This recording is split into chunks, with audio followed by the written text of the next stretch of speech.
that after Cairo, it was clear straight away that when we as Westerners traveling to Cairo encountered the first problems, the delegation split, there was no unity, there was a lot of confusion around messaging, and even the core of the mission got a bit diverted, and the focus shifted a lot around Egypt, and that brought the media attention on that as well. And I think what the Sumud really showed and really embodied was a real sense of unity. I know there were many different groups within, but you managed to stay united and really show how a common cause can keep people together. From what we have seen, we have learned, and we have to learn from your organization especially about organization and logistics and about unity.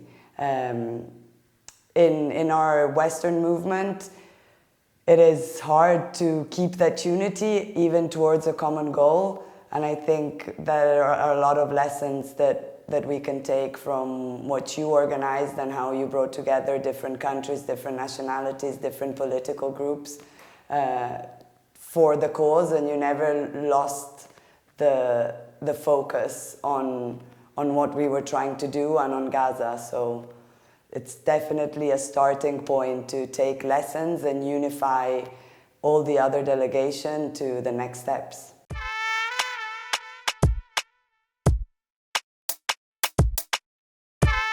So I flew to Egypt on the 11th of June, so I was amongst the first groups to land.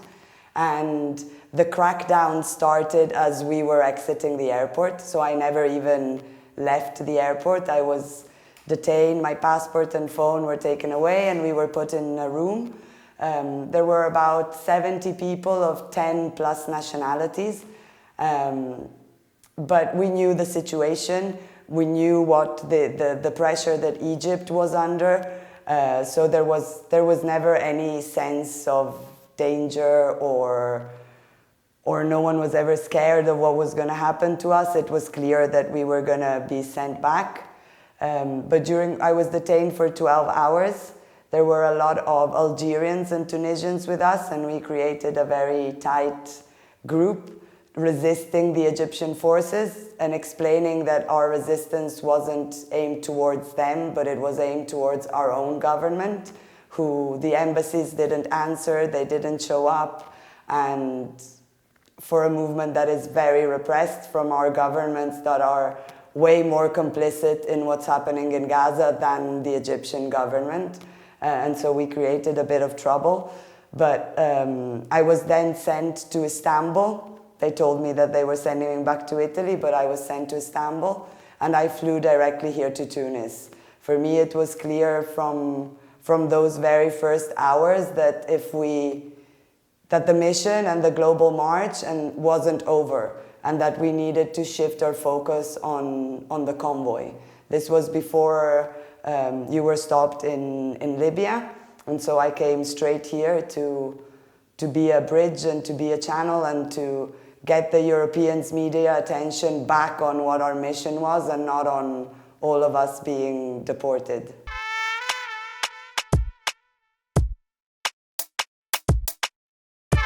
Yeah, so especially in the last few months, there has been extreme repression of the Palestinian movement across Europe.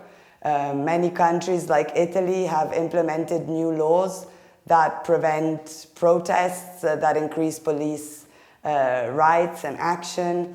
And then what we're seeing happening in the UK, for example, with PAL Action, which is one of the most successful activist organizations in the past 2 years. They have managed to actually be effective in blocking shipments to Israel, in disrupting arms production, and they are now facing terrorism charges. So I think what the Western propaganda is pushing always harder is this old story that, you know, if you support the Palestinian cause and if you go against the imperial agenda, you will be marked as a terrorist.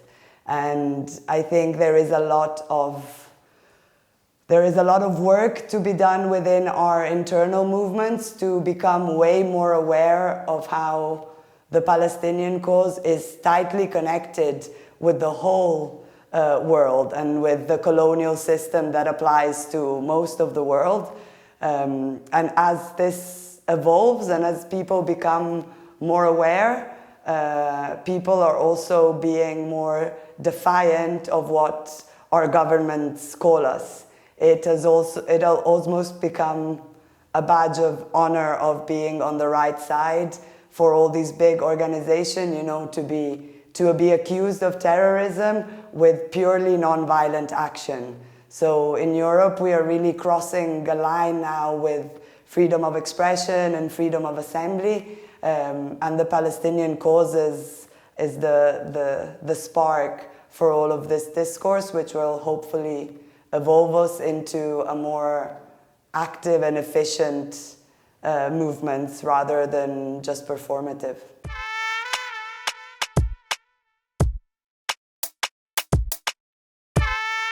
I think Palestine is kind of a spark. So people are now very aware of what's happening in Palestine and of how wrong it is, but it is very concentrated on what we see on our phones. So that has created a lot of impact, but in a lot of context, it is still a very superficial knowledge. So it is limited to the deaths, the genocide in Palestine, and where we are lacking is a deeper understanding of how that is interconnected to the whole world, but also to our personal lives. So while a lot of people are protesting and are going in the streets, we don't see that much involvement with acts of civil disobedience. So the boycotting, the actually taking a more riskier position is still very much on the line. So I think it is a good starting point, but there is a lot of work to do to really understand how to work together, but also how to win the Palestine mission and to liberate Gaza is just the beginning of what the movements of liberation should be doing. So I think it's a good starting point to get people's attention and to get people to look at the situation with a more critical look and really understand the politics, the worldwide politics that are behind it, and not just seeing it as a single issue of bad and good.